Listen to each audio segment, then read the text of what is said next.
Hello everyone, তো আজকের day 3 ভিডিওটা শুরু করলাম আমি দুপুরবেলা থেকে। তো স্নান করে এসে আমি প্রথমে পুজোটা দিয়ে নিলাম, তারপরে আমি বসে গেলাম লাঞ্চ করতে। আজকে লাঞ্চে ছিল ভাত, ডাল, সয়াবিন আলুর তরকারি আর চাটনি। এই দেখো, আজকে আমিও সবার মতো ম্যাজিক করে রেডি হয়ে নিলাম। রেডি হয়ে ব্যাগ গুছিয়ে বেরিয়ে পড়লাম 1:30 নাগাদ, কারণ আজকে হলো আমার ইভিনিং ডিউটি। তারপরে যা গরম, ওই জন্য একটা কিনে নিলাম টাটা গ্লুকো। হাইড্রেটেড থাকা খুব দরকার। আর এই যে দেখো, হসপিটালের সামনে একটা কৃষ্ণচূড়া গাছ হয়েছে, কি সুন্দর লাগছে দেখতে। হসপিটালে আমি আজকে টাইম মতোই ঢুকে গেছিলাম। তারপর সন্ধ্যাবেলা খেয়ে নিলাম একটা চকলেট কেক, যেটা আমাদের হোস্টেল থেকেই দিয়েছিল।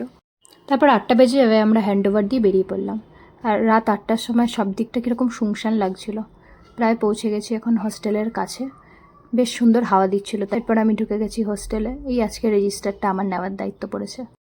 হস্টেলে ঢুকেই ঝটপট চলে গেছিলাম ফ্রেশ হতে, ফ্রেশ হয়ে চলে এসেছি। আর দেখো সিচুয়েশন কী জিনিস। আগে আমি যখন বাড়ি থাকতাম 1 বোতল জল ভরেও হয়তো খেতাম না, আর এখন এই 20 লিটারের ব্যারেল নিজেকে তুলে এখন জল ভরতে হচ্ছে। এমনি আমাদের যে দাদা থাকে সেই দিয়ে যায়, কিন্তু আজকে যেহেতু আমার ইভিনিং শিফট ছিল তো আমি ঘরে ছিলাম না, তাই নিজেকেই তুলতে হলো। তারপরে করে নিলাম ডিনার। আজকে আমাদের মেসে ছিল চিকেন।